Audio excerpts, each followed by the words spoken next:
Anu Oza is HR director of Ford in India, Chennai. And she's formerly of Harvard Business School, Unilever, Mercer, and she's a social scientist, and she's the moderator for today. And we also have Ms. Nirmala Menon, formerly of IBM, and today she's running a consultancy in diversity and inclusion based out of Chennai, based out of Bangalore. Her consultancy is called Interview Consulting. May I also welcome Shiv Kumar, who was formerly with Hindustan Lever, then he was CEO of Philips, and then he, made sure that everyone in India had a mobile phone in hand, because he was chief executive officer of Nokia, which at that time was a 25,000 crore corporation. And he moved on to Pepsi to head the region for Pepsi, so all of South Asia. And he's today Group Executive Vice President, Corporate Strategy and Business Development of the Aditya Birla Group, in charge of managing their very, very large textiles business. Thank you, Shiv, for accepting my invitation. And we also have Candy Anand, who has got up at ungodly hour around 3 o'clock or so. It is now 4:30, I think, in Seattle, where he's based. And Candy Anand is also formerly Pons and then Hindustan Lever, and then he moved to Coca-Cola in Argentina and moved to Atlanta to manage the brand. And he then moved on to Molson Coors, and now he's running a very successful consulting company. Thank you, Candy, for accepting my invitation and joining us. And we also have Vijay Rajagopalan, very special invitee again. Vijay Rajagopalan is head of products and engineering of Microsoft Azure Commerce and Ecosystem.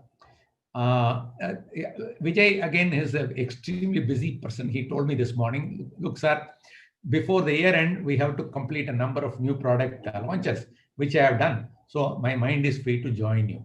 And he's also very passionate about diversity and inclusion. So thank you, Vijay, for accepting my invitation and joining us and helping us put this program together. Now, diversity and inclusion. What is diversity?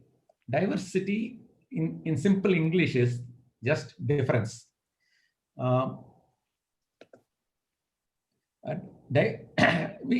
Diversity is there. I mean, diversity is a result of nature. Wherever you go, there is diversity.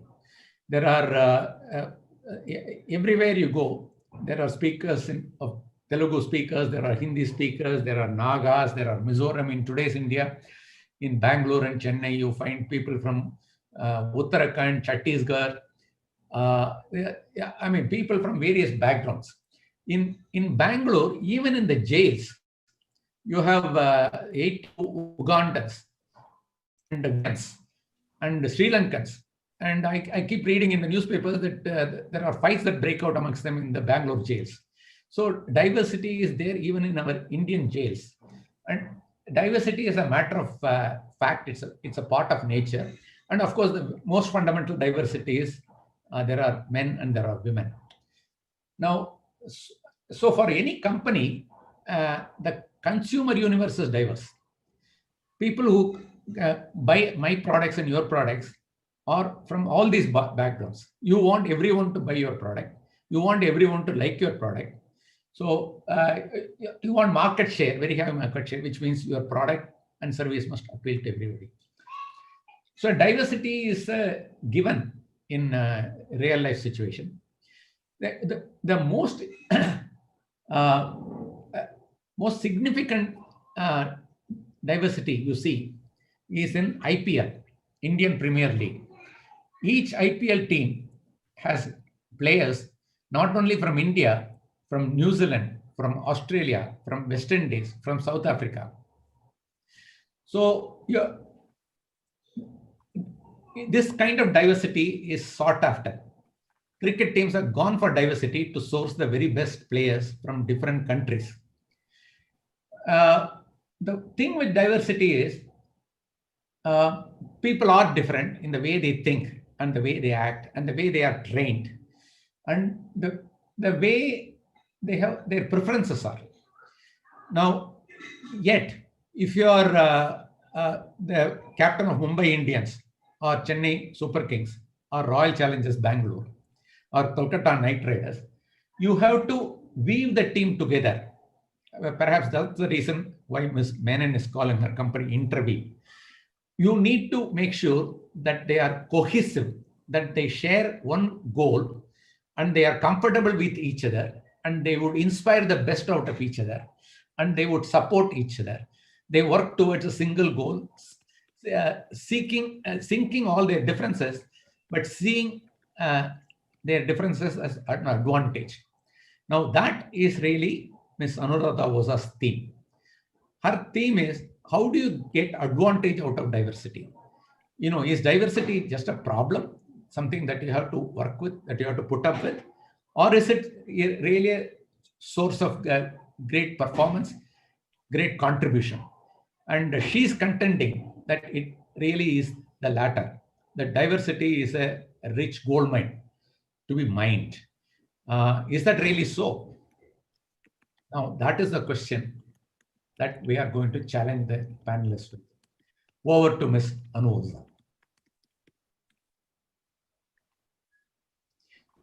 Unmute to Anu, please. Anu.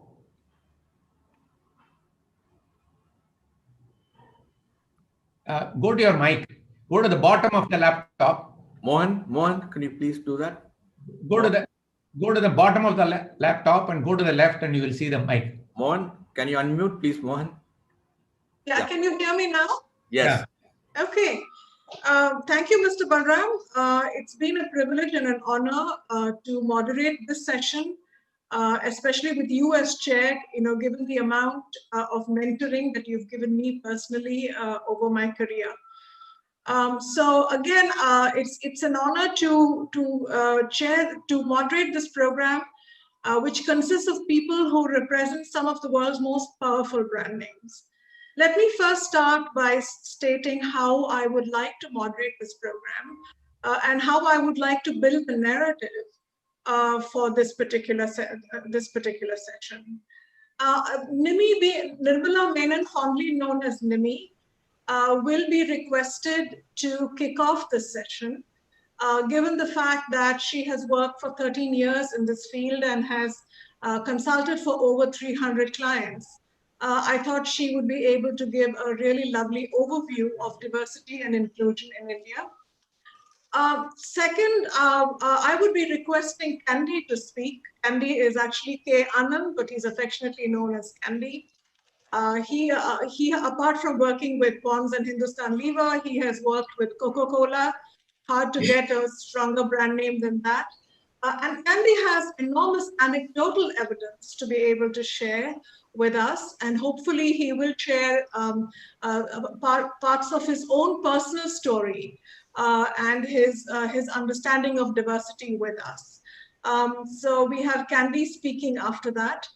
Third, I would request Vijay to be able to talk about diversity and inclusion in Microsoft, because Microsoft is one of the world's leaders in diversity and inclusion, and there are specific topics that I would be asking Vijay about a little later, and so we would look forward to his speaking about the way Microsoft has handled D&I. Mr. Balram and I have worked on the Microsoft story quite a bit, and we're looking forward to what Vijay has to say. Lastly, I'll be requesting Shiv to speak. Shiv has an outstanding resume that knocks your socks off. He's worked with, apart from working with Hindustan Lever and Philips, he has enormous experience with Nokia and Pepsi, and he tops it off with experience with the Aditya Birla Group in India. And so we have a very diverse set of panelists over here. And I would request each panelist to talk for about 8 to 10 minutes. about their view of diversity. I would request them to put in as many anecdotes and stories as possible. After they finish speaking, I would be asking them a set of questions about the topics that they have chosen to speak about. So I hope that the outline of this panel is clear. And so over to you, Nimi. Please start off with what your definition of diversity and inclusion is. And that's the only thing that I will request you to do. After that, it's an open door for you. Okay, thank you, Anu, and absolutely delighted to be here with all of you. Yeah, this is a topic that I've worked in, for the last 13 years, particularly in the Indian context. And like Mr. Balraman said, diversity simply translates into differences. And these differences can be visible ones like gender, color, height, weight, and things like that. And then there is a very large part of our diversity that is invisible to us, which is my thought processes. How do I engage in teamwork? How do I make decisions? How do I, deal with power and authority and, things like this, which you will get to know only when you work with me. While, we're all familiar with the concept of iceberg, right? And it's 10% of me that is visible, but many times we tend to judge people by the 10% that we see of them. We all judge a book by its cover, and we tend to dismiss a lot of people saying, hey, you don't fit my template of what I thought of a person that I would meet, or, as a colleague or a leader or whatever. So diversity, while it is the visible aspect, is a very small part, it's a very, very dominant part and plays a very strong role. And you will see a lot of the challenges around the world are typically around the visible aspects of gender, race, color, things like that, ethnicity, etc. While the value of diversity really is the other 90% that's quite invisible to us. Now, the question is, Mr. Balraman also spoke about how diversity is a fact of nature. Everything in this world is diverse. Not even twins are the same, right? So why is it suddenly a concept? Why are corporates talking about it? How does it matter to a company, whether it's Microsoft or Coca-Cola or any company for that matter, whether it's a man or a woman doing the job, a young person or an old person, or a Sri Lankan or a Brazilian or an American who's doing the job, as long as the job is done? So you could ask this question. We never talked about diversity earlier. So what's going on in the 21st century that this has become a topic of interest for everyone? Well, the simple fact is that today we are a globalized village. It's a global village, right? And nothing has proven this further than, more than the pandemic. One tiny virus in China and the world has gone on its knees. And we've suddenly realized how interdependent we are, that I cannot be healthy by myself if my colleague is unwell. So I need to look out not only for myself, but also for the other person, which is simply the fact of inclusion. It has to be for all of us. We need to take everyone along. We cannot leave anyone behind. And that's a concept that's very hard for many of us to work with. But companies have started to realize this, and they've said, and I think both Mr. Balraman and Anu made references to how this is in a globalized world. Diversity is even more so because you have people from different parts of the country that are working together. Your marketplace is diverse. You want to appeal to different markets, and how do you? And today it's not about creating a product and say, here it is, take it. We're all looking at innovating and creating niche products, right? We're reaching out to niche markets. And for that, you need to understand your clientele. You need to understand who are the people that who are buying our products and services, and preempt their needs and be the first in the market to bring those products and services. To put it very, very simply, I mean, we think big companies do diversity and inclusion, but even small businesses do this very intuitively because diversity is really about good business.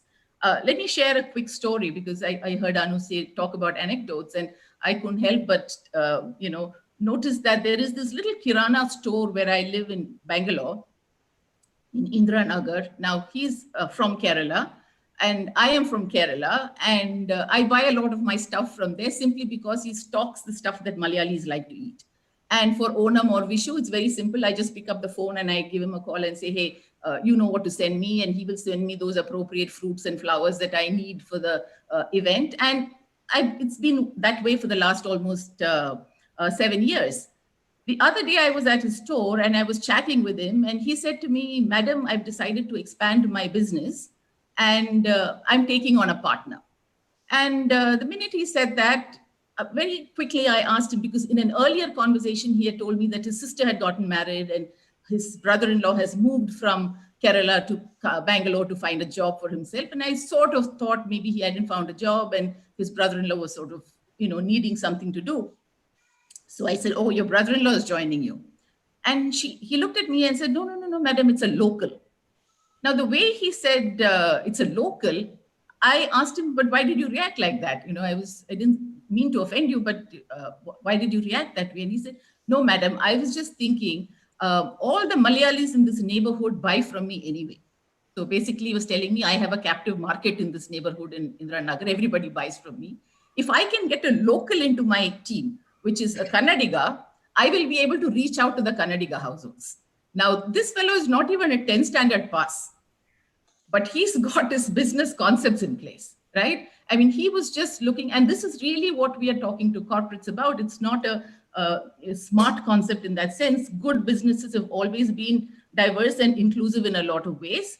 But in a globalized environment, we have to do this a lot more consciously, because as human beings, we are all wired to like people like ourselves. We work best with people like ourselves, right? So to kind of let people know that subconsciously, unconsciously, we may be resisting some people just simply because we are uncomfortable with them. The vibes are not right. The chemistry is not working. We tend to undermine them in multiple ways. And that's not good for the business, because the business needs all those diverse people. And increasingly, the world is moving away from just products to services, right? And we're moving more and more into the services piece. And what does a service mean? A service means my ability to please a customer. I could please several others, but if this one customer needs something and I'm unable to please that person, I haven't done my job. So it has become very personalized, very customized. We're all looking for people that can connect and relate to diverse people, right? So that has brought this concept to the corporate boardrooms today, saying, we have to do this. It doesn't come to us naturally, but we need to do this intentionally.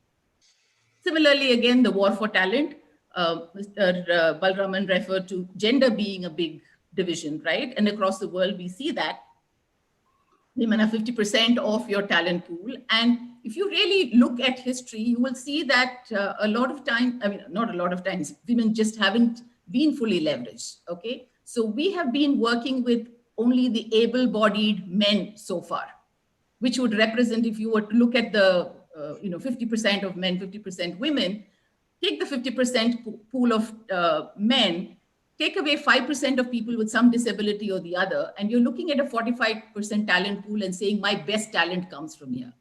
While 55% of your talent pool has not been leveraged, just does not make sense. And if you're an economy that's looking to grow, you better do something about this, because you're going lower and lower down in the male bucket of talent, while the cream of 55% of your talent pool is lying untapped. So today we are consciously trying to go and fish in a larger pool for the best talent to come, but it's not an easy journey, obviously. Similarly, so the talent piece is one. Yet another one is that people that come from diverse backgrounds invariably have different life experiences and worldviews, and those are very valuable at the table in terms of improving your innovation as an organization. Today, innovation is the mantra for any organization. Innovating on your products, your services, your processes. So you want people that are coming with new ideas, and new ideas come only from people that are coming from diverse backgrounds. If it's only a group of engineers that are solving a problem, and the only tool that you have, if you believe the only tool you have is a hammer, you're going to use a hammer on everything, right? So you want people to come with their different tools. So when there is a problem, because the world's problems are not only engineering problems, there is a lot more that needs to be brought in, and that comes in only when you have diverse people sitting at the table, listening to them and solving a customer problem. So all of these are pushing the subject to the boardrooms. And today, the subject is quite the buzz. There is a lot of urgency around this, and there have been events that have happened around the world, whether it's George Floyd's, Black Lives Matter, and along with it came All Lives Matter, and then it had its repercussions in India with, Hindustan Lever talking about Fair and Lovely, and you see what I'm trying to say. The ripple effect is tremendous. It's a very emotional subject. It's a sensitive subject, politically sensitive as well, and it's an extremely complex subject. Very, very complex. This is possibly one subject that I would say has inroads into almost every other topic that you can think of, every other subject that you can think of. History, geography, psychology, sociology, economics, business, politics, social justice, you name it, this topic has relevance. Therefore, it's an extremely complex one, and therefore makes for great conversation. So with that, I will pass it back to you, Anu, and I will look forward to some good conversations. Okay, so thank you very much, Nimi. You've given a pretty comprehensive definition of diversity. You've told us how many subjects are actually interlinked with diversity. I now ask Candy to actually speak about diversity and how he actually became the de facto D&I manager for a portion of Coke, if not the whole of Coke, and some of the challenges he has actually faced when dealing with a diverse population. So it's not all optimistic. There are challenges, and companies need to learn to deal with these challenges. So over to you, Candy. Thank you, Anu, and thank you, Nirmala, for kind of setting the context and explaining what diversity is. Good morning, everybody. I guess good evening for most people. I think it's an exaggeration to say I became de facto D&I manager. I think I definitely did get involved in diversity and inclusion, and I'll explain to you in a minute. So just to give you kind of my background and how this started. So as Balaraman mentioned, I worked in ponds, I then worked in levers, and then in late 90s, I left ponds and I joined Coca-Cola as marketing director of Latin America. Actually, till then, I had not thought of diversity as something, it just came intuitively. It wasn't really on my thought or vocabulary. And then when I went to Argentina, it was interesting, right? My entire team, I was looking after marketing in South America, were Spanish speaking, football crazy, hadn't heard of cricket by and large, were a lot more kind of outgoing, and it was a very different kind of group. I still hadn't thought of diversity, except I tried to understand them and try to kind of understand how best to lead and work with that team. So, from there, I went to Atlanta. So when I moved to Atlanta, this was early 2000s, I was running the global brands of Coca-Cola. So I was running at the soft drink brands of Coca-Cola. Obviously, at that point in time, they were actually the most valuable brands in the world. And then an interesting kind of incident happened, which really was my introduction into this whole topic. And it started more with how diversity affects business negatively. Kind of moved from there to how my journey went to how diversity can add value to business. So there what happened was Coca-Cola had a kind of dispute with its African-American employees.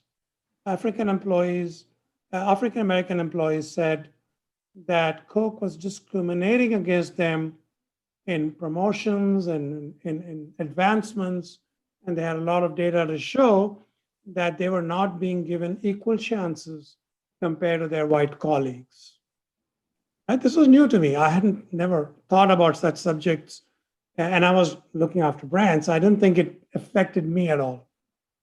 As that dispute became more kind of charged, they went to court and eventually went in, were discussing settlement, there was a whole movement, and social media was just emerging at that time.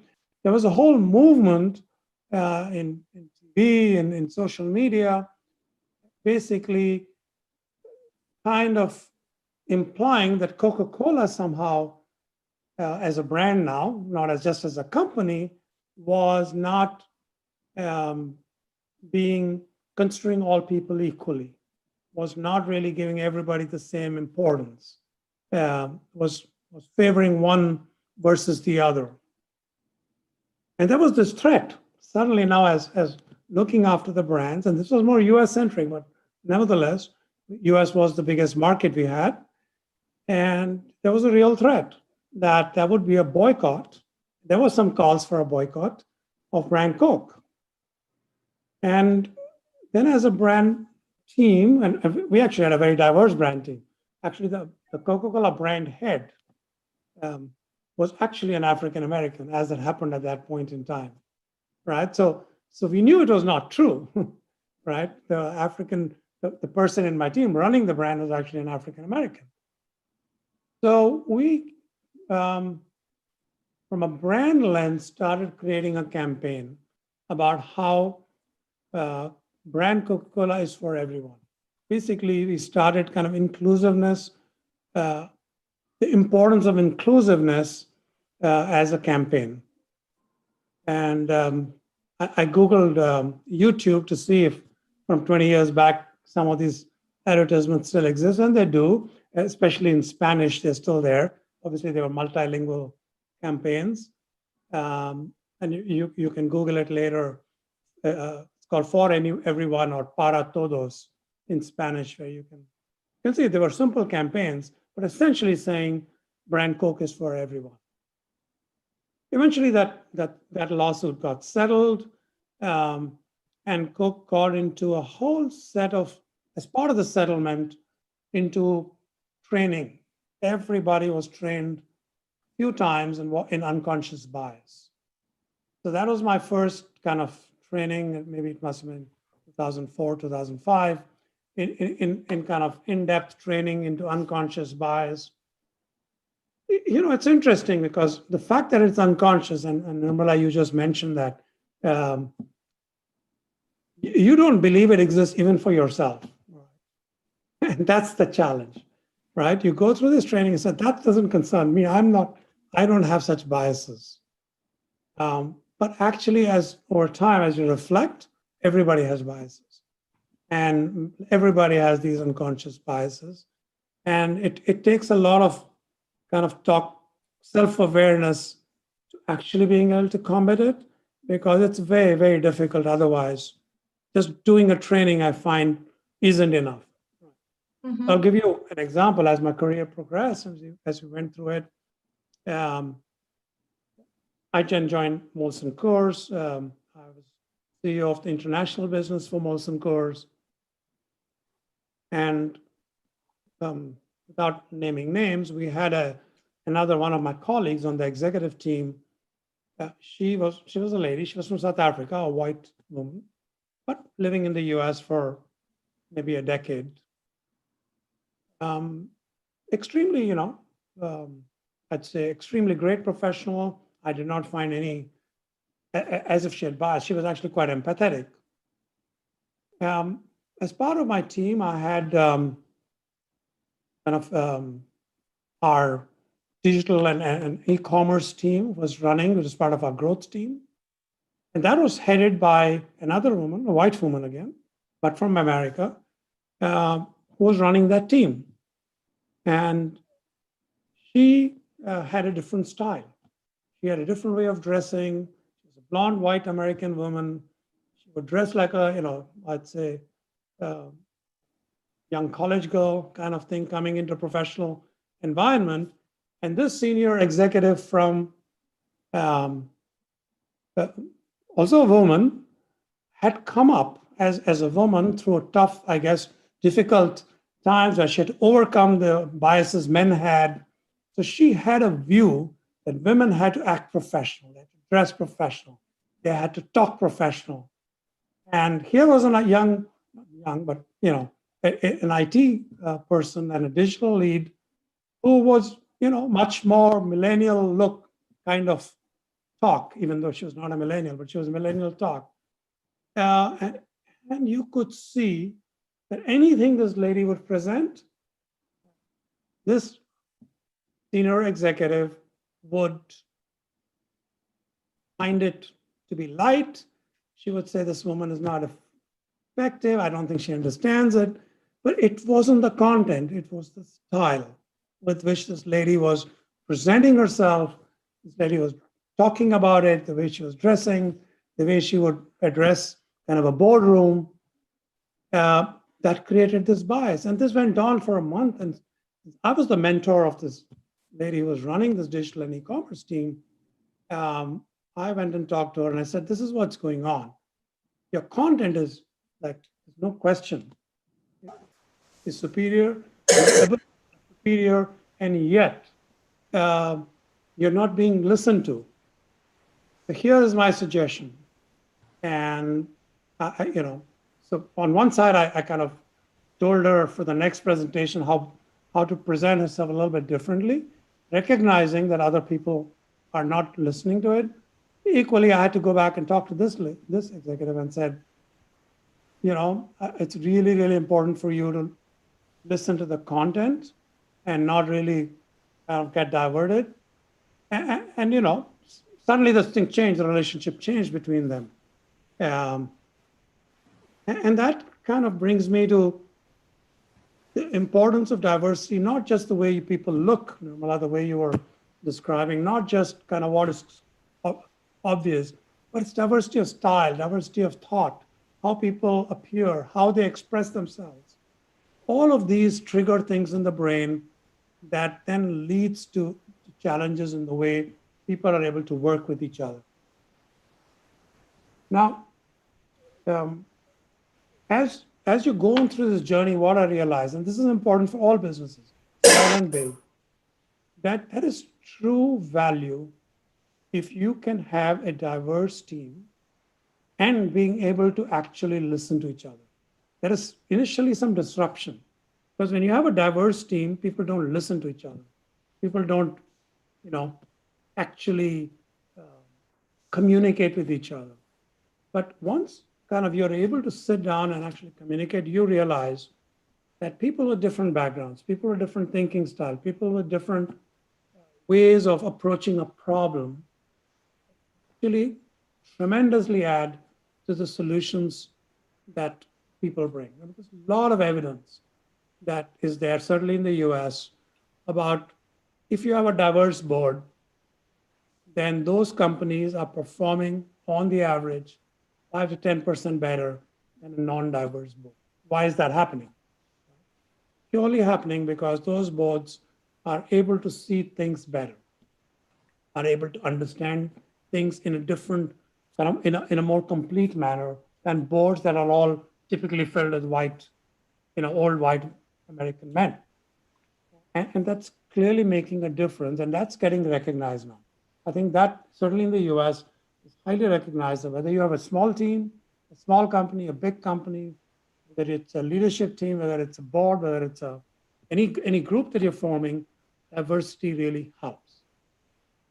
Yeah.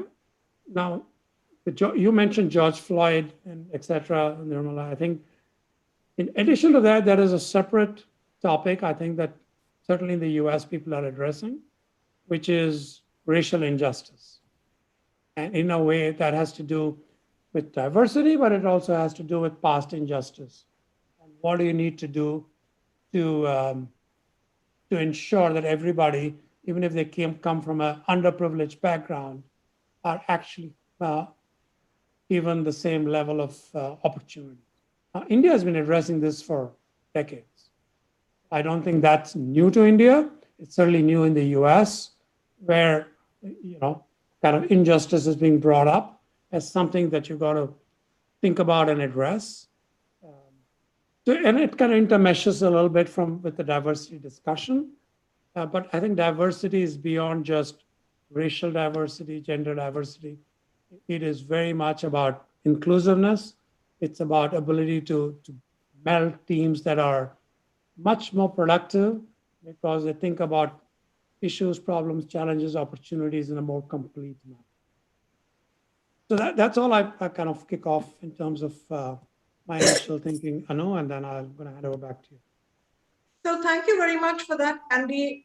You've raised a number of points. One part which flows from Nimi's narrative is clearly the hidden narrative of one lady about how someone else should dress. And that's not a visible narrative, but it was something that was clearly going on in her mind.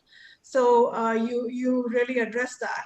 And there are 2 or 3 other important points that you addressed. You looked at corporate financial performance, actually. And you feel that there is some relationship to diversity and corporate financial performance, which is an extremely interesting topic, and it's something we'll come back to later. The other thing that you spoke about is the fact that inclusiveness increases teamwork, even though initially there can be problems when you have diverse people working together.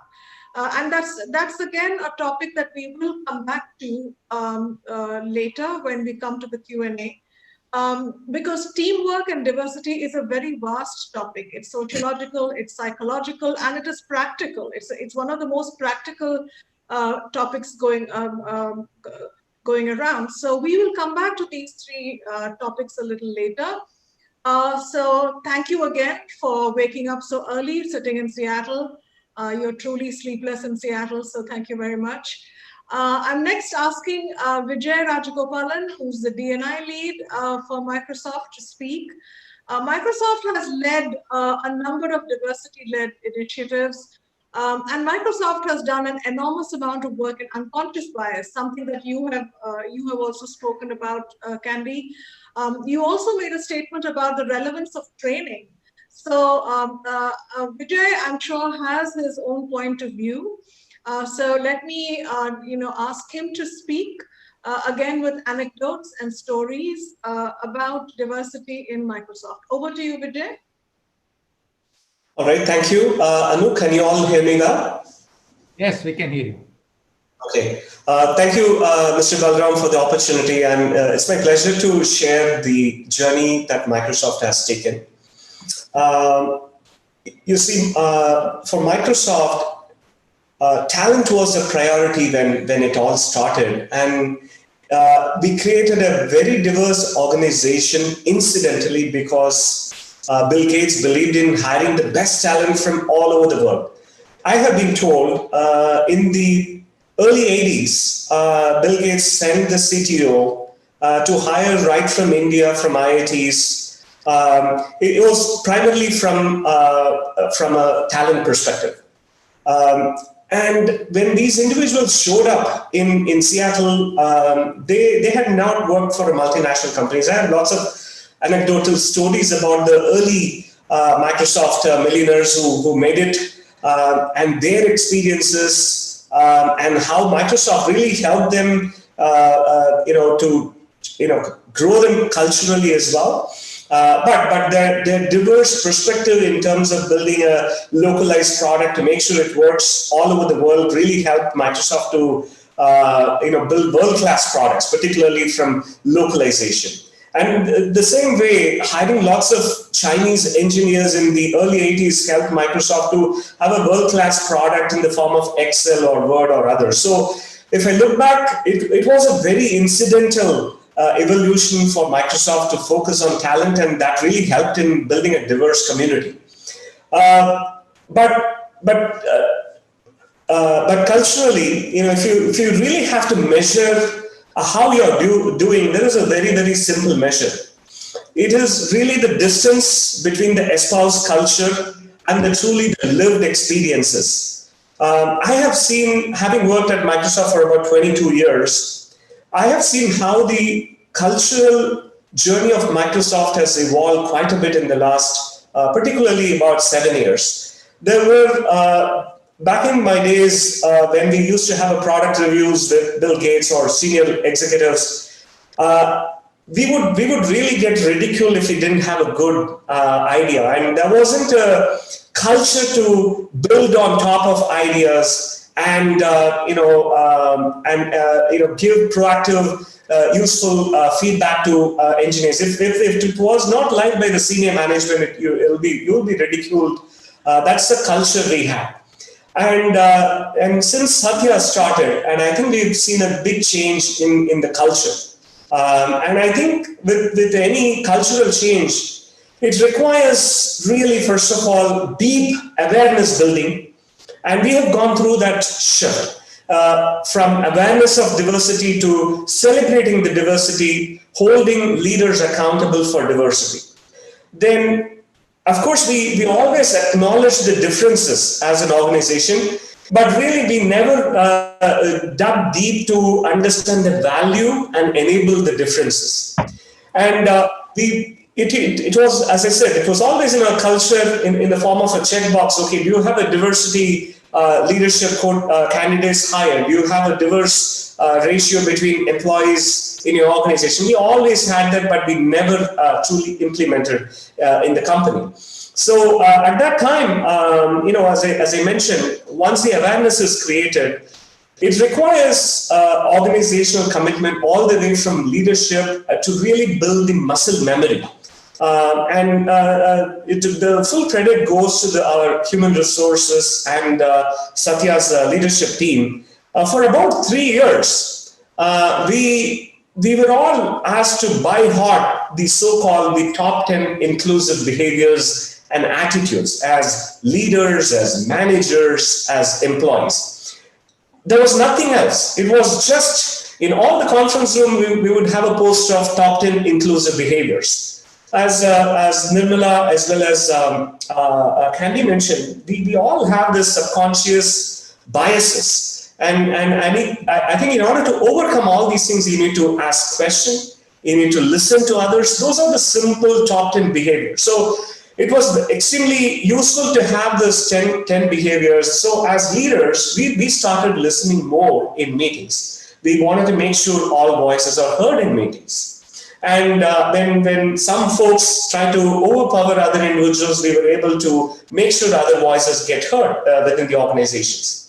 And so for about 3-4 years, it was all developing this muscle memory across the organization. And now I'm really, really happy to tell you that after about 3 or 4 years into practicing D&I, and the distance between the espoused culture and the lived experiences have come much, much shorter.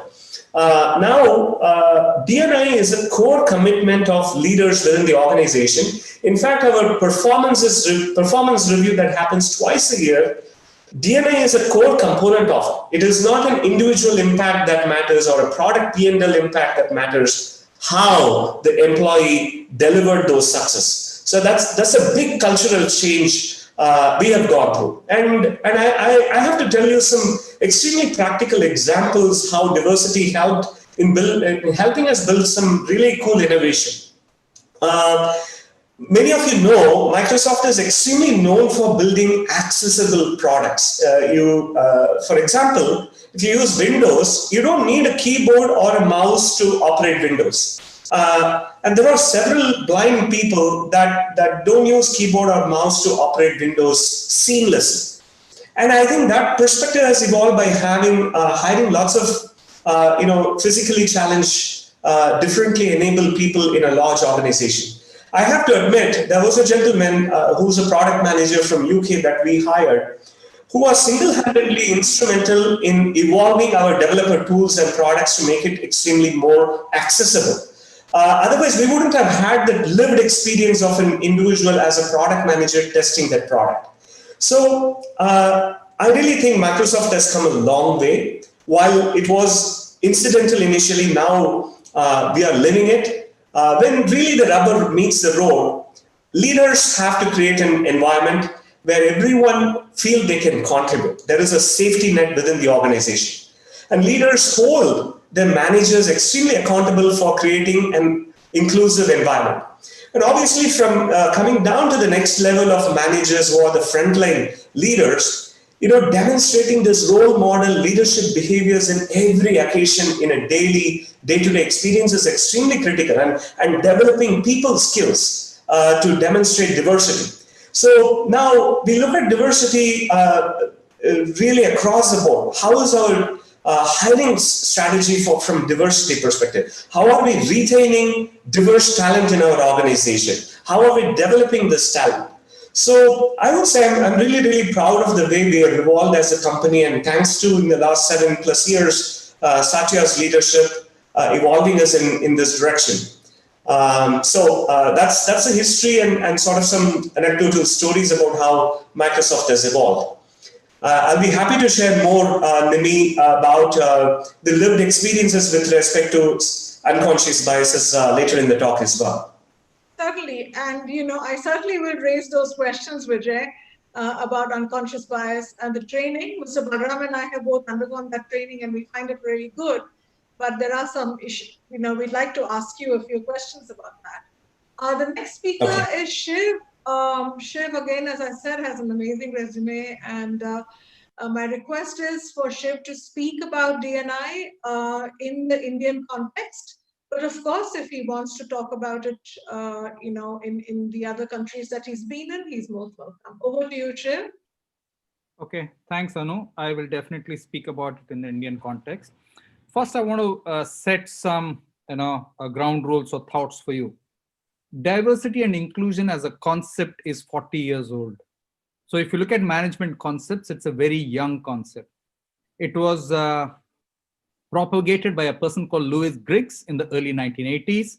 And most companies, when Louis talked to them, felt it was touchy-feely, they couldn't get their hands around it. Diversity and inclusion is not affirmative action. It is not equal employment promise. Please remember that, number one. Second, diversity is a fact, inclusion is a choice. And my submission to you from my work experience, inclusion leads to diversity, not the other way around. You can have a very diverse organization with zero inclusion, and the organization will fail. I think in my book, what I've seen, inclusion comes first. If you are inclusive, you will automatically be diverse. It will not be the other way around. So let's go to, there will always be some things which will be in the diversity bucket. There'll be something in the inclusion bucket. And there'll be some things which will be common to both. And maybe in the Q&A and the questions, I will touch upon that. Next, as we discuss this topic today, we have the highest number of women CEOs in the world in the Fortune 500 list, 38 of them. In almost every single year, the number of CEOs was less than 5% of the 500 Fortune companies. For the first time, you're at 7.5%. So obviously the world has taken some note of this. And my point to everybody on the call is that you will be in a minority in some situation or the other. That's when you'll feel the need for diversity and inclusion. When you are in the majority, you'll never feel the need for diversity and inclusion. Okay, when you go through that personal example, when you sit in a meeting when nobody else speaks your language or nobody else does something else, then you'll understand it. Now, specifically with respect to Indian examples, I'll talk about three: Nokia, PepsiCo, as well as Aditya Birla Group. Nokia, 40% of my management team was women.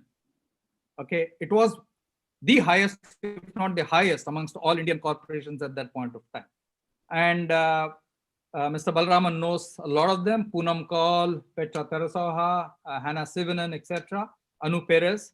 But by the time I went to PepsiCo, I had only one woman manager in my management team when I started. But by the time I left, again, we had 40% women in the management team. Okay. Now, both in Nokia as well as in PepsiCo, we actually pushed to get different economic strata background people, different disciplines to the table, etc. And at the end of the first year in PepsiCo, we realized that our women ratio was not strong enough.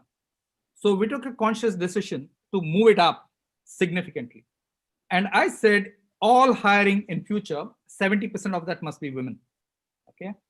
And when we actually set this target out, the HR team as well as the leadership team said, Shiv, it's not going to be possible. I said, let's try it. Now, one of the things we recognize, it is easy to set a target, but it's extremely important to change the habits and some of the things men do when they interview women.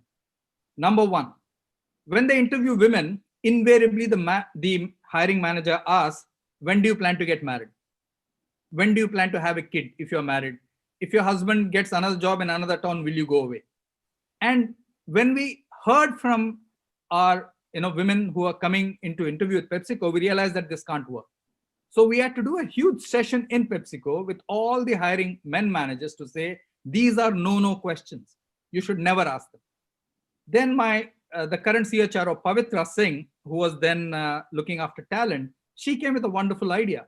She started masking the CVs of people whose CVs we sent to hiring managers. That increased the ratio of women intake 2 to 1 when we just masked the CVs, a very simple thing like that. The other thing we did was we changed all job descriptions to make it unisex. Even today, I submit to you in your organization, you'll have job descriptions which are either he or she. Okay, we changed that. But most important, we had to teach men the benefits of diversity. As we did this, and remember, these are conscious and unconscious biases. There's something which came at the table which I never expected. Some of the men walked up to me, 2, 3 of them, and said, Shiv, do we have a future in this company? You are hiring so many women. You're doing so much for women. Where do we stand? Okay, so then we had to ensure that we consistently promoted talent and consistently promoted the best people. In every appraisal that I was there in PepsiCo and even Nokia, we would do all the appraisals as a management team. At the end of the appraisal process, I would tell them, okay, now show me women's ratings vis-a-vis men's ratings. Believe it or not, in all the years that I was in PepsiCo, women scored higher ratings than men. Believe it or not. It was not conscious at all. Here were men and women rating their subordinates over women. And next, we had 11 job brands in PepsiCo. In 3, women earned more than men. In 3, men earned more than women. And in the balance, they were roughly similar. But nowhere was the difference more than 10%. PepsiCo India was the only equal employment, equal salary company in the whole world of PepsiCo. Okay. Now let's come to ABG. ABG has women as 14%. We've restricted ourselves to women, so I'll stay with that right now. Our target in the next few years is to move it up to 25%. My current team, in the strategy team, I have more than 40% women. In the textiles and other business I run, I'm trying to push that up. Okay, it will take some time. The reason being, manufacturing organizations have typically tended to rely on men and not women. So you need a huge mindset shift. I was in Rishra, one of our large textile plants. For the first time, we have a night shift manager who's a woman. Here's a 25-year-old girl who said, I want to be. I do not want to be discriminated against. And even in PepsiCo, we used to classify the cities and towns into red, green, and yellow. And we'd give the choice to women to pick what they wanted. We wouldn't put them. They would know what's a green city, what's a yellow city, and what's a red city. Something in Bihar would be a red city as an example. Okay. And you'd be surprised that many young girls would pick the red city and the yellow city, saying, I want to be tested. Okay. So that's all I want to say to start with. I finished 7 minutes of your time, Anu. Over, back to you. Okay, so we've had some fantastic thoughts being put forward by our August panel. I've put down a few questions that I would like to ask the panel. I may address the question to a specific person, but if someone else wishes to answer, that's fine. So I first want to ask this question of Candy, actually, because Candy brought up the issue of teams. And it's such a phenomenally important question. Candy, when we have diverse teams, and this is an issue I grapple with all the time, when we have diverse teams, there is a chance for inclusion, innovation, creativity, and so on and so forth. But there's also a chance for conflict and prejudice. So, do you have any thoughts about how one can manage this? Anu, I think it's an excellent question. And I think clearly, I think Shiv's point, which you just made, on when you have a diverse team and kind of you don't include everybody equally, then you have an issue, right? I think that was a thought Shiv just brought up, which I think kind of underlies this issue when you get a diverse team. What happens is that, as I told you in my talk earlier, initially you always have a challenge on communicating, because when you're in a diverse team where inclusion isn't fully there, people are not listening to each other the way they should be, because in their minds, in their subconscious mind, there is a bias that is filtering everything that's coming. Only way to overcome that, to me, is spend, in these teams, is spend time and actually being able to, apart from that kind of formal training, which I think is useful, I think what's more useful is, in addition to formal training, is actually being able to kind of get into understanding each other, their background, how they grew up, what they learned, kind of things they've done, the kind of things they've experienced, spending that quality time, not on the business, not on the problems you're facing, but on knowing each other. Right? That, in my experience, opens up a lot of empathy for each other, a lot of understanding of each other. When you get empathy and understanding, then you get to, okay, now I can include these people in my group. Then that leads to kind of diversity as strength, not diversity as a challenge. So spending that time, and therefore, in a way, the leader of, if there is a leader, or if it's a self-directed team, the team itself needs to be able to spend that time on, because they will be far more effective in the medium and long run if they spend that time first on building that empathy and understanding and inclusiveness, than if they try to solve problems and kind of attack opportunities. Okay, thank you. So to actually invest in inclusion is what you're saying. So, to carry forth that same question, Vijay, I'd like to ask you a question. If you really have, how do you really look at inclusion and diversity in really large teams? If you have 300,000 people spread across the world, then do we really choose teams, project teams, based on diversity, or do we choose teams on the basis of the people who can get the job done? And again, I've grappled with this question for a while, so I hope you'll be able to shed some light on this, because you've talked a lot about inclusive behaviors. Yes, that's a great question, actually. I'm not going to be politically correct here. It really depends on the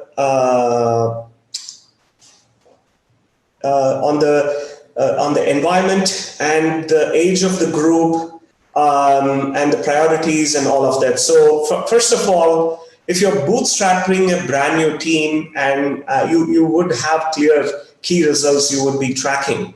I need to have this talent, I need a machine learning talent, or I need a full stack engineer or a product manager with these backgrounds. So sometimes I think to really embrace inclusive hiring, you need to have your intent extremely heard, and you need to have a good air cover from your leadership that, okay, I would wait if you wanted to make this as a diverse organization from the ground up. It needs to be a very huge organizational commitment top down. So it really depends on the circumstances and how you would shape up the diversity of the organization.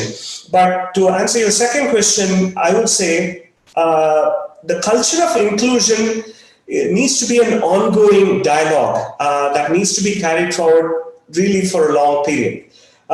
Your managers, leaders have to be educated. They need to demonstrate role model behaviors, and it should be a constant feedback loop of what is working. To be honest, we're all learning here. I mean, the COVID taught us new ways to be inclusive. It is not a level playing field for employees working from home. They have a diverse situation at home. They are living with extended families. They may not have all the bells and whistles to operate at the like a leader. So we are learning constantly that. So we need course correction and ability for us to incorporate those learnings into our practice as well. So I think this awareness building is an ongoing exercise that needs to be continued using various channels, whether it's a poster or a video or visual way or training and all of that. And you need to clearly articulate the success metrics. 80% of the employee base will go through these mandatory diversity training. So you up the bar and have a common understanding across the organization. Then you also need to focus on how about new hires. And again, it requires leadership commitment. It shouldn't be a checkbox. It should really have a focused effort. We need to have X% of leaders, women leaders in these roles. We need to have 30% of women campus hires. So it should be intentional hiring. And similarly, growth and retention is also extremely important. How are you growing your leaders, having this dialogue and incorporating new learnings from diversity? How are you measuring that success? Again, as I mentioned now, at Microsoft, we are also evaluating employees based on how good they are with respect to their diversity numbers. How are they applying on their day-to-day job? And finally, branding and outreach is another aspect, I would say. So to put it in perspective, culture of inclusion, awareness with key success metrics should be an ongoing process. Hiring should be intentional, both lateral as well as college hiring. And you need to groom your talent, groom your managers with ongoing efforts as well. So that would be my answer. Okay, and thank you for that. I have a question for Shiv. Shiv, I was just wondering if you're so passionate about gender diversity, and that is really music to my ears. What I wanted to ask you though is that can D&I be mandated? Yes, diversity can be mandated, not inclusion. Mm-hmm. So diversity can be mandated in terms of ratios, like I mentioned, women CEOs, number of women on your team, etc., etc. All of inclusion in my career and what I've seen is completely dependent on leadership behavior. Okay, and it's just not the CEO, as somebody said. I think the Microsoft person. It's the top 10% of managers who form the critical mass to actually shift the needle there. So let me give you examples of inclusion. This thing. Okay, I think one of the good things the web has done and the webinars right now, it's moved us from a vertical hierarchy to a horizontal, collaborative model, which is good. I think years of us trying to do it has not helped, but thanks to pandemic, we've done that. I think you need to educate people. You need to celebrate differences. And I'll give you simple things. This is something I learned in Nokia. Where the leader sits on the table is a very important aspect. I came from a very hierarchy organization to Hindustan Lever, where the leader sat at the head of the table. In Nokia, the leader never sits at the head of the table. He always sits at the side of the table. He is one of the people around the table. And if the discussion is going in the right way, he will not intervene. He will just let it go. If 90% of the answer is coming through from the team, he'll just keep quiet. He will just not do it. Okay. So that's, I think, very, very important. Next is the leader must always speak last, especially in high power distance countries like India. The moment the leader expresses a view, everybody converges on that very quickly. Right. The only way you can get your team to put on the table what they want or what they think is for you to speak last. And I think that's a conscious thing that every leader needs to try. It's not easy, and many leaders fail at that. Next is, both in Nokia and PepsiCo, I used to run a responsiveness survey where the top 30 teams of the company would be evaluated by everybody in the company in terms of their responsiveness, in terms of their behavior. And every 3 months, we would put up the scores for everybody to see. That was good. But I must also tell you that sometimes things work, sometimes don't. Now, for example, when I was running emerging markets from Dubai, I said we'll celebrate Eid, we'll celebrate Christmas, and we'll celebrate Diwali. Most of the Europeans and other people didn't like celebrating Diwali. So I think as a leader, you must pay homage to all faiths. You must pick the most important faith and do it. Okay. My intent was that we celebrate all faiths, but I don't think I was understood that way. You know, a lot of the people felt that because I was Indian, I was trying to push the Diwali celebration on them. So I would say a lot of inclusion. The agenda has to rest with the top 10 leaders of the top 10% of leaders of the company. They have to be your role models. If they do not, then you will never get inclusion. Shiv, I have a follow-on question before I ask the question of Nimi. Is it possible to look at D&I, or at the very minimum, is it possible to look at diversity at all levels in the company, including factories? You're very familiar with factories and, you know, and all kinds of that. Yes, you can look at it, but you must also recognize that there is a certain skill set which is required. So let me give you an example. Nokia, the plant in Sri Perumbudur had 12,000 people. 75% were women. The average age was about 23, 24. That was because to assemble a phone, you needed very nimble fingers. And women could do that any day better than men. You take the garments factories in the Aditya Birla Group. We have tons of garment factories. 99% of them is women. I just went and visited NR Fashions in Bangalore. In 200 people in the stitching floor, there's only one man. Okay, so the skill set requires extremely important. On the other hand, you go to Hindalco, where you have a furnace, you have something else. Okay, then you need some, you know, some men for that type of a job. Okay, so it has to be based on the skill set you need for that industry, and then hire the best for that skill set. Excellent, thank you so much. My next question is for Nimi. Nimi, you've seen 300 companies in your really diverse, quote unquote, diverse career.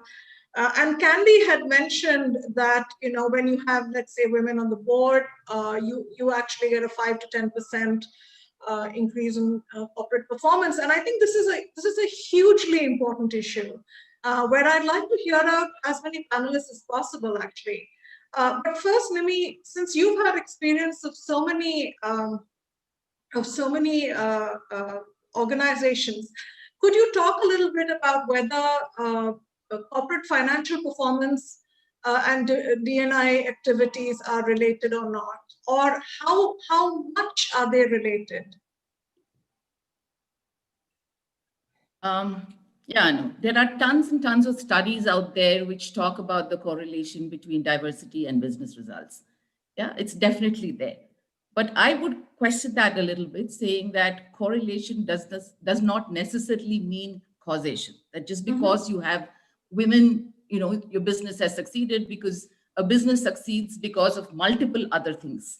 It's not just because you have diverse talent in it, right? And so if you look at it from that angle, probably, you know, it's hard for me to say that there is a direct ROI that you see with diversity, but I would say that diversity brings in a lot of benefits in terms of the innovation, the creativity, the culture, multiple things which contribute to the business, right? Which is what is adding up to create the better results. But it's not a very direct correlation or a direct causative, you know, connection that I haven't completely aligned with myself. So I always question it. Having said that, you know, I was listening to the various conversations so far, and I see this whole thing about the minute you talk diversity, we are bringing in a slight nuance of meritocracy being, kind of, undermined, right? That the minute you bring diversity, somewhere we are compromising on merit. Now, I really want to say that, you know, we need to think differently about this. You know, it's not about charity. Businesses are not there for charity. You need to bring the right people in. But having said that, there are quotas or goals or targets or whatever you might call it that companies are bringing in because they have been traditionally disadvantaged, historically disadvantaged groups of people that need that one step up for them to be able to compete on the same playing field. And for that, this is a social justice angle where you bring in, say, for women, one woman on the board of a company, or at least 3 women on this leadership team. These are things that companies are coming up with, and I think that is essential, because in a sense we don't know what we don't know. We've always worked with a certain template that has worked, and as leaders I do not want to do something that has not been tried and tested before, because my appraisal is on the line, right? So I'm going to play carefully to see that, if I hire from an IIM, nobody's going to fault me. But if I'm going to hire from ABC college and the person doesn't turn out right, I'm answerable. I'm accountable for the hire that I made. So we play it safe, because our roles also are evaluated on our performance. So we tend to go with what's been tried and tested. It's hard for us to be courageous to take a different stance. And this is where the leadership piece comes in. And I think Shiv made a reference to that. And I truly believe that it's leadership that's lacking at this point. There is nothing else. I mean, there are laws around countries that ask for this. There are tons and policies and programs that companies have around the world. Everybody is talking about best practices and awards being given. So there is nothing new that anybody is really coming up with it in that area. It's really about demonstrated leadership behaviors. And that's important, because leaders somehow haven't engaged with this fully, because they all believe, I've managed people all my life, I know how to do this. I've got to where I am because I've made the right decisions. Intuitively, I know who's going to be a good candidate, right? We are not letting ourselves keep that window of open to see, am I really considering everybody that's available for this role?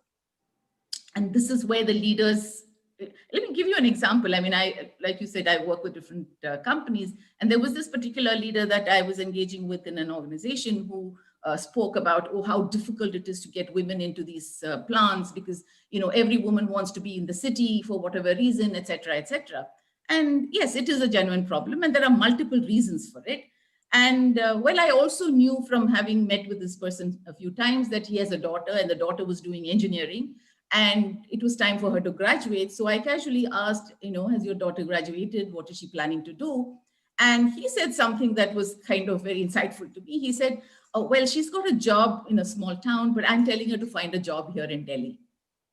So here is a person who is, talking about not finding enough women to go into smaller towns, but for his own daughter would like the daughter to be in the city with him, right? And this is where the problem is, because we are saying one thing, but really not emotionally fully connected with it. So as leaders, we need to have some of these uncomfortable conversations and figure out, where is it that I'm missing? Because people take cues from leaders. They're watching to see what you, and there are times when a leader will say, I mean, the company stands for diversity and inclusion. They're talking about it on big forums, but a leader at a personal level, somebody says, oh, there's a D&I event, would you please come and address? And he says, today I'm extremely busy. I don't have time for co-curricular activities. Actual words. So you see, the culture is set by leaders. So I would very, very squarely put the current non-movement or the needle not moving on leaders. Now it's time for leaders to step in and walk the talk, because enough of the talk has been done. Okay, so thank you very much for that, Nimi, because we looked at an inside-out perspective. I would now like to ask Candy something from an outside-in perspective. Candy, you work for marketing powerhouses. What role does the media have? What role does the media play in encouraging diversity and inclusion? Does it encourage it? Does it dissuade it? What are your thoughts on that? I think at a high level, of course, media is encouraging it. And I think Is what, Candy? Sorry, I didn't get what you said. No, I said certainly the media, if you listen to media, it's always encouraging diversity. It's pushing diversity as an agenda, which I think is one of the driving forces why we are talking about it so much, is because there is a lot of narrative. There's a lot of people driving for it, and media, I think, in general, I mean, this is not 100%, but in general has been kind of pushing this thought. Now, I think that underlying that that though is, it's an interesting point you made, and I think it's a really important point to bring in front, that Nirmala, which you just said, which is if your underlying bias is that having diversity will mean you are somehow subverting meritocracy, right? And you're doing it because there's a narrative, because there's a media narrative, or it's seen as something nice to do or good to do, versus it's good for the business and it's actually the right thing to do for in the long run. I think we will always be paying lip service to this concept. I think you have, I mean, this is where, if you really look at diverse organizations, the reason they succeed is because they can solve problems better. They can creatively and innovate better. They have a bigger pool of talent, which you mentioned at the beginning of your speech, that they actually get better talent over time. And also as a consumer marketer, as you mentioned, they represent the market overall. You can't have kind of teams that are kind of positioned in one way when your market is different over time. So I think these are the factors why companies, teams that are diverse tend to succeed. Now, it is a lot of skill. I think Shiv mentioned a few of those steps that you can take as a leader or as a leadership team. I think one additional skill I'd add to the ones that Shiv mentioned is actually you will find in any team there are some people who will not express their opinion. It's really important for the leaders to call them out, ask their opinion, give them the importance so they feel more confident to start contributing. So all these skills, when you start practicing, is when you see the benefit. And I think media, yes, media narrative is positive, but you have to go beyond media narrative. You have to internalize it as a leader. And I think that's when you get the real benefit. Okay, Mr. Bagram, how much time do we have left? You have one more. You have 1 more minute. Okay, in that case, then I should wind up, though I did have a few more questions. We probably need to throw it open to the audience now for Q&A. Yes. Group captain, will you start receiving questions? Good evening. I think a very thought-provoking insight shared by the distinguished speakers. We have over 1,200 viewers watching this program from all our social media portals. I've got a couple of questions and a couple of questions coming in the chat box. I will request the people who are watching this program and the Zoom, please share your questions so that we can share your questions to the distinguished speakers, panelists to respond to your question. Also ask for ratings, please. Yeah, that will do it. Yes, we'll also be. No, your feedback is very important. We'll request you for the feedback at the end of the session. There'll be a poll on the screen. Please do respond to them. It will be very, very important for us. Thank you. There's a question from the YouTube viewer, Jagadish, what he says: when it comes to inclusion, how do you foster an environment where people who come from different backgrounds know you value their ideas? Anybody? I think Anu, you can direct them who right appropriate to do this. Anybody? Shiv, would you like to take that, because you've given a lot of passionate thought to this? Okay, fine, no problem. Okay, so I thank you for that question. I would say, look, this is always a challenge for leaders. You need to educate everybody in the organization that a voice does not equal vote. And that's the biggest challenge in organizations. People say, because I've said something, you must listen to me. That's not necessarily true. I think the leader must get everybody to the table, get their opinion. But finally, one of the dictums which I learned from somebody, but I follow, is 60% agreement, but 100% commitment.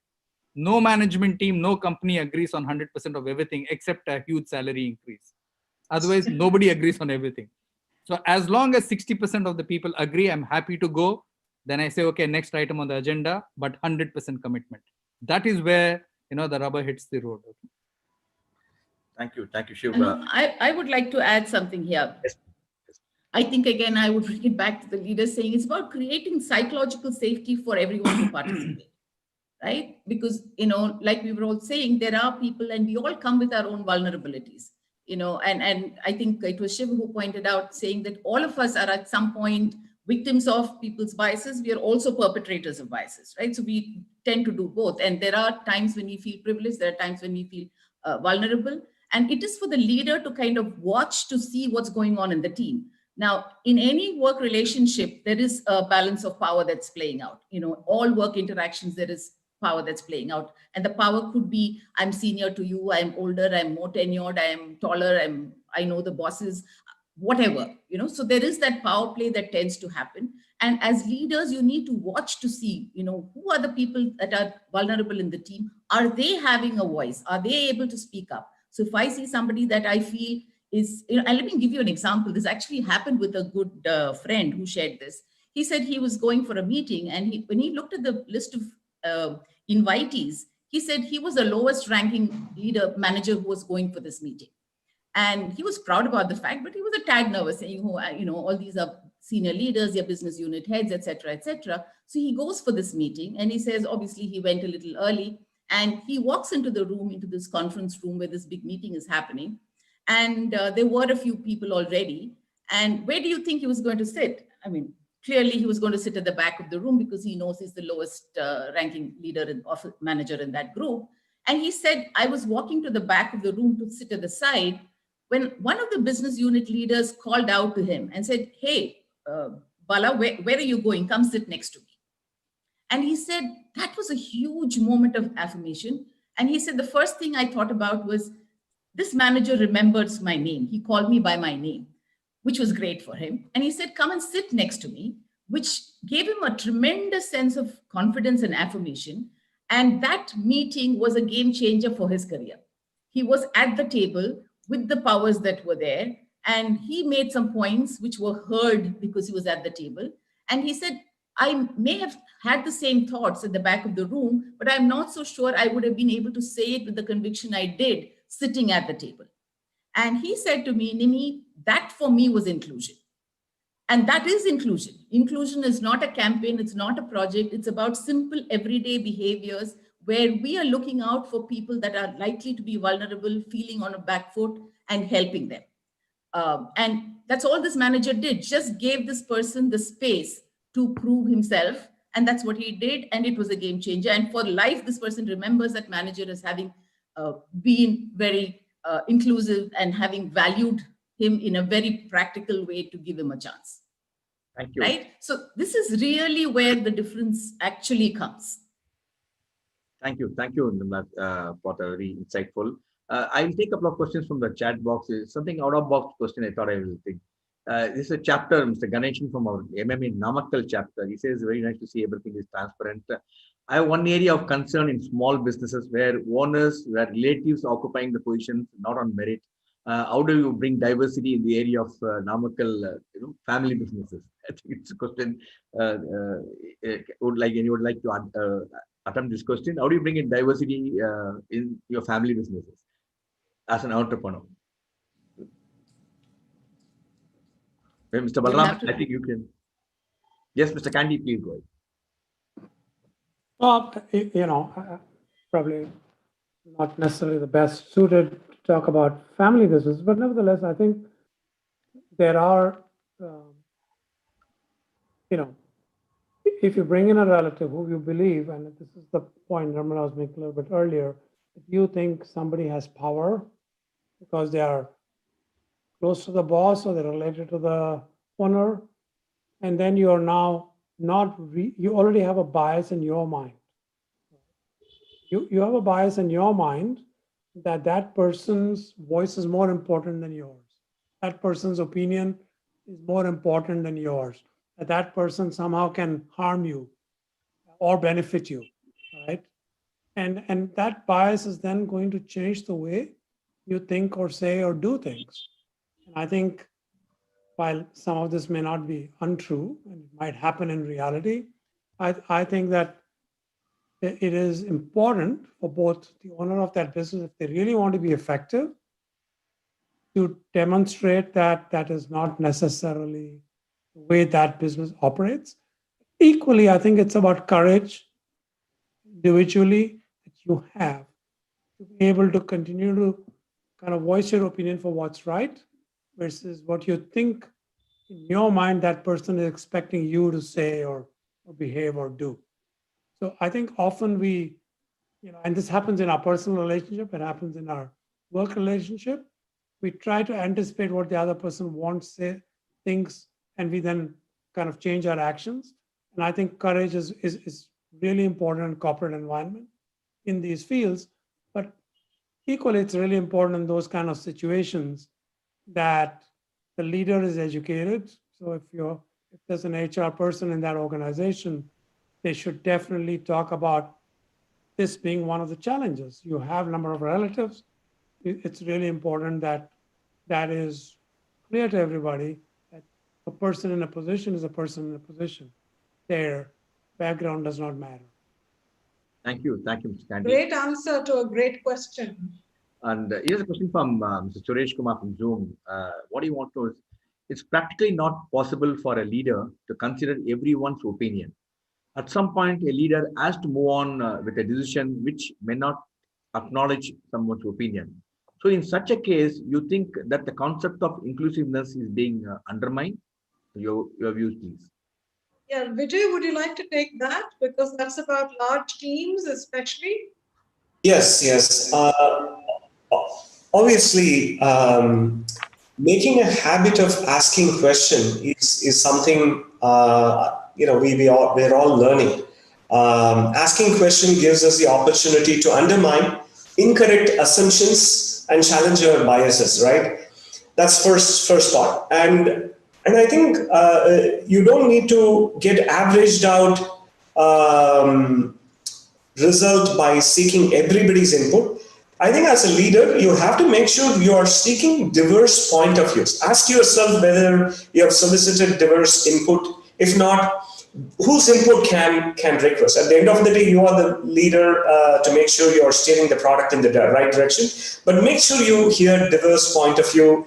Invite quiet members to speak and contribute.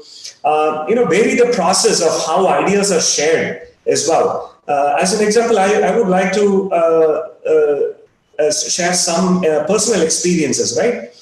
For any disruptive product innovation in our organization, we want to make sure the ideas come from everybody in the organization. As a matter of fact, the millennials today or the younger kids who join Microsoft have perspectives about how mobile phones and communication should work. That's really diverse, super useful ideas. So one of the ways we go about ideating is to generate lots of ideas. That requires changing the way processes work. As an example, you could say, managers, you run an ideation session, generate thousands of ideas, and you guys vote. Have a democratic process of voting the best idea.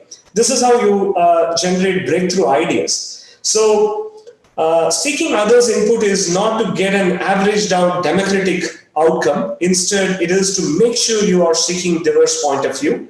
And you can also challenge the process, how you are seeking diverse point of view to arrive at the breakthrough innovative solution or a decision. Thank you, Vijay. Now we have a question again from the Zoom before I move on to the social media, YouTube. Here's a question from Nikita. He says, will a single vision for diversity be arithmetical? Will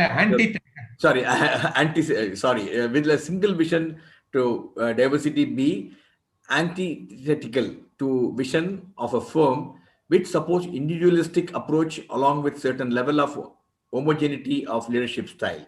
She further want to know that in situations like this, diversity might bring disturbance in the ongoing culture of the organization. What must a leader do in such a situations? Oh, I think this is a perfect question for Shiv, but it's a long question, so I hope he was able to keep track of it.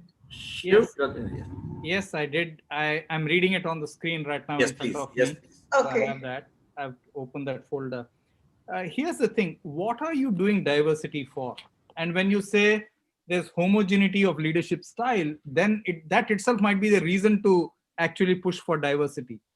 Because that is a classic problem which you have in senior management, which is groupthink. Everybody thinks the same. If everybody is thinking the same, then the 9 other people or the 10 other people apart from the boss are not needed. And I would actually advocate that having different points of view at the table is important. And linking this back to the last question, whatever decision you take, I think the trust in a leader happens when the leader explains the reason why he took a decision, even though it's not 100% agreed by everybody. Good When the point. leader consistently does that, then he gets much more trust. Both in Nokia and PepsiCo and ABG, I've never taken decisions which all 100% agreed with. But I always explained my decision to the larger organization. I stood up before them and said, this is the reason I'm taking this decision. Okay, I've heard both pros and cons, and that's what it is. And I would say that, pursuing diversity as a initiative to make the organization better is the goal that we are talking about. Okay, and I think as long as you have that objective, I think you're fine. Next, I would say, I want to end this by saying, I just read something from Fareed Zakaria a month ago, and this is very valid for this question and topic. Fareed Zakaria said that in the post-pandemic world, you need leaders who are realistic, but who are idealistic. It's a very funny combination. He quotes, Roosevelt, Truman, etc., Eisenhower, and he says, you have to accept the reality, but you must always shoot for the ideal. And I think that's what we should do when it comes to diversity and inclusion. Because we have a bunch of problems does not mean that we wallow in that reality. We accept that, but shoot for the ideal, ideals of what the company stands for, ideals for what you as a leader stand for. Thank you, Shiv. With Mr. Balraman's permission, we take 2 last questions before we come to a conclusion, though the number of questions that come from the social media portal. Here's a question from Mr. Raghuvanshi, is from Delhi. He says, when you set out to hire candidates whose belief align with your mission, how do you avoid disqualifying people with different backgrounds? I think Nimi could take that question given the number of organizations she's seen. Are you comfortable with that question, Nimi? Sure. I mean, what are you hiring for? You're hiring for skills. So if the person has the skills, then, why does the person's background, which I would imagine is reference to their gender or, socioeconomic, cultural, religious background matter? It really doesn't matter for the job. It's the skills and the competence that the person is bringing in. So it has no relevance to the performance of the job. So I don't think it should be a part of the process at all. And probably what Shiv had said about masking to a certain extent. Exactly. So today companies do a use phenomenal idea. Yeah, absolutely. A lot of companies do that. There are some very interesting hiring practices. Okay, maybe I should share this. This was an anecdotal evidence of where diversity plays out in a hiring situation. So here was this company that does a test. They do a little test. Let's assume it has 10 questions. And anybody who gets more than 7 qualifies for the interview round. And so they did this test and they found that there was one person who had like a 3 or 4 out of 10 in that particular test and would obviously not qualify for the interview.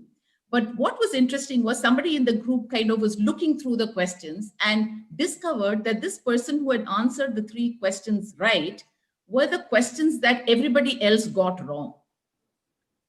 You see what I'm trying to say? So this person had an insight that none of the other team members had. And this raised a question for the hiring team. And they said, look, this guy brings in a certain value which the other team members don't have. So while the company process says, unless you get a 7 on a 10, you don't come for the interview round, what do we do with this guy? This guy seems smart in an area that the rest of us are not smart in. Right? So these are the diversity situations that we look in, in terms of hiring. So some policies need to change because if you go blindly with policies, we're probably going to, miss some good talent that's out there. So more and more companies are experimenting with different ways. Artificial intelligence is being used to kind of reduce biases because biases are quite embedded in all of us, however much and that's why it's called unconscious. We wouldn't do it consciously. No well-intended manager will do that on purpose. So it is to limit its impact that we try a lot of different things. So there is some amount of experimentation and trial and error as well in this area. Thank you. There is a question from Mr. Rajgopal from Coimbatore. He says, in your experience, what are the challenges faced by members of historically underrepresented group in the workplace? What strategies have you used to address these challenges, and how successful were those strategies? Okay. Maybe Vijay would like to do this. Is basically You should ask Vijay. Vijay? Vijay, you want me to repeat the question again? Yes, please. Could you please repeat the question? There's a question from Mr. Rajgopal from Coimbatore. He wants to know, in your experience, what are the challenges faced by members of historically underrepresented group in the workplace? What strategies have you used to address these challenges, and how successful you were toward these strategies? First and foremost is awareness, making sure your leaders have common practices and protocols to understand that underprivileged or differently enabled individuals in the organization. Making sure everybody is aware of that is very critical. Second, I would say allyship is another way to make sure they can create a camaraderie with a similar set of folks who have experienced it and get their issues resolved is another strategy we have taken. And making sure they have a support group in human resources to assist them if they need employee relationship or in the form of benefits. So making sure your human resources team is aligned is other step. And last but not least, I think continuously working on it, leaning on them, listening to them is also extremely critical. So it's a sort of a virtual flywheel. You have to keep that spinning, listening, making sure managers introspected, and allyship really works in these scenarios. I wanted to give an example of our support for gay and lesbian individuals in the organization. Where do they share their challenges? If there is a group where they can bring up these things and there is a support, that really helps. So I think these are some of the tactics you can take in the organization to support differently enabled individuals. Thank you, Vijay. One final question, which is quite interesting. So I taking this come from again YouTube viewer. How would you advocate for diversity, equity, and inclusion with colleagues who don't understand its importance? Maybe from few tips from you will really help a lot of viewers watching this program in terms of this particular question. Please go ahead. Somebody was answering. Go, Vijay. Please go ahead. Quickly, I will say I really think it's a cultural evolution, and I think you can showcase how team members feel included and feel a sense of belonging in the organization with practical data points, which could be coming from your organizational health, how employees are performing. At the end of the day, everyone needs to feel good and comfortable in an organization that respects them and they're able to contribute their best. That's one area. Second, clearly from product innovation, how diverse ideas coming from young college hires to experienced folks to differently enable that can improvise a product, the environment that's given to them that can help them to build world-class product is another way to showcase all these things. But I would really pivot more on the cultural aspects more than bottom line impact or innovation. Thank you, Vijay. There are a number of questions come. I think due to paucity of time, we'll restrict them. And now, before I request Mr. Balraman for concluding remarks, MMA is delighted to have a very distinguished galaxy of panelists. And as a token of our appreciation on behalf of MMA and on behalf of Mr. Balraman, we would like to present this is a difficult time because a difficult innovative thing, and we would like to present 500 face masks on your behalf to the needy people. What we do in MMA, our MMA team goes around, distribute this face mask, because till the vaccine really gets implemented, this is the only thing which can save the people. So they go around different places, and I should happily to say that in our street, we really ensured this has been done very effectively to great extent to contain the spread of coronavirus. Now with that, I will request Mr. Balraman to please for your concluding remarks, and after that we'll also have the poll, and I'll request for your feedback. Over to you, Mr. Balraman. Okay. Very, very involving session. Very, very complex subjects. What has come through is that so many leading companies very strongly believe in it and have been making consistent efforts, doubtless spending millions of dollars in doing this. And I was very pleasantly surprised to hear from Ms. Menon that for the last 13 years, this has been a very big point occupying the minds of several entrepreneurs, even in India. That was a piece of good news to me. Ultimately, the proof of the pudding is in the eating. You cannot bring diversity unless diversity works for your company. If you bring diversity and diversity fails, then the people who believed in non-inclusion will be proved right. So this is a fairly serious risk we all have.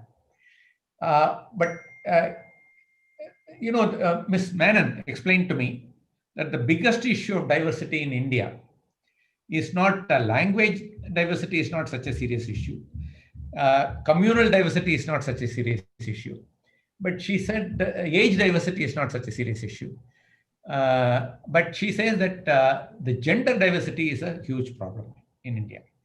And I do know that it is a huge issue because I have heard from some colleagues of mine who are working in bringing up panchayats that in every panchayat, particularly in North India, there is a term called president's husband, and he has got a chair. The president, which is a woman, will be standing in the panchayat meeting, and the president's husband will be sitting in the chair. That is a reality in India. You may reserve panchayat's chairmanship to women, but with people like Lalu Prasad Yadav, it's very difficult to, make it a reality, make it happen. My own eyes were opened in the year 1994 when we had a first lady manager called Kimsuka Narasimhan, a chartered accountant, posted to us from Unilever. We would not have got such a bright person except for the fact her parents were in Chennai. And then we had a series of very, very bright women managers like Soumya Gopalakrishnan, Lakshmi Venkatachalam, Anuradha Oza, and so on. Meena Kumari. Now, I realized that if talent were, I had been tired by them of looking for a bright candidate for a managerial position. After interviewing about 100 people, you get 2. And I realized that, if you are fishing for talent in the pool of men, that pool has been overfished. And if you are fishing for talent in the pool of women, that is an underfished pool. So there is a rich opportunity to get highly talented employees if you bring in women. This much I am totally convinced. This conviction has been there for me for the last 26 years. And in 1994, I started a women managers forum in MMA, and it has been running very successfully, making consistent progress. We have recently started a women business leaders forum. My thinking goes like this. The only way India's GDP at $2.7 trillion has any chance of growing even to half the level of the Chinese GDP of $13 trillion is if a lot more startups happen, we start a lot more businesses, if Indians start businesses. Because startups have less of a problem dealing with all the bureaucracy we have, which is inevitable, which cannot change. So our attempt in MMA Women Business Forum is to inspire a lot more women. We have 600 million of them. And we think that women will find it a lot more easy to get into enterprise, because if there is one person at home earning a steady income, keeping the family fire growing, it will be easier for the second person to take a risk and do things. And women, we are targeting women coming from colleges, because we want to make them think that marriage and homemaking is not the only option they have. They have the option of getting into a career. They have an option of getting into a startup. And we are helping them with social media marketing help. We are helping them with introduction of incubators like IIT Madras. We are also helping them with coaches. There are women coaches, successful coaches. If any of you want to coach women startups, I welcome you to do this. So do help MMA in this vital task of nation building, involving 600 million of our women. Help us tap into their IQ and intelligence. That said, we deeply appreciate, on behalf of MMA and on behalf of PONS Veterans Forum, we deeply appreciate Vijay Rajagopalan for taking this time, in spite of his having to complete a number of product launches before the year end. We thank Ms. Nirmala Menon for sharing her very vast experience and the reality. But she was telling me that a lot more has to be done and the big problems still remain. For some reason, she didn't share it in the webinar. But I guess no one asked her the question. And we have to definitely thank Candy Anand for getting up very, very early in the morning. He said, Mr. Balraman, I'll set the alarm and get up for you. That is true kindness. How do we ever repay such kindness? And finally, my very, very good friend, Shiv Kumar. Shiv, your commitment, honest, and your conviction and your persistence all came through. Thank you, people. Giving 500 masks because you did something for us is no way repaying you. But MMA and I will forever remember your kindness, and we will try our best to repay it in some way. Thank you very much. Thank you, ladies and gentlemen. It's been a fascinating evening, and stay healthy. All the viewers watching the program on all our social media portals and Zoom. Once again, thanks for joining us. You are the source of encouragement for us to bring some outstanding event. As I already mentioned to you, stay tuned. We have got some outstanding events lined up next week, as I mentioned to you. Some truly international speakers and also our student convention happening on the 17th. Thanks so much. Until we meet again. Bye-bye and good night. Thanks, Mr. Balraman, for your kind words, and you are inspiration for MMA, and to really set a benchmark so high. We are really trying to reach out to that benchmark. I'm quite sure we'll be successful with your support guidance. Thanks to each one of you. Thank you, Shiv, and thank you, Nirmala, Anu, and also Mr. Candy. Now you can sit back, have a good breakfast, and go to sleep again. And Vijay, thank you so much. This is one webinar where everybody have been staying till now. Normally, when question and answers start, 2/3 of the audience leave, but here everyone is still with us. That's thanks to all of you. Thank you. Thank you, everyone. Thank you. Bye-bye. Thank you. Bye.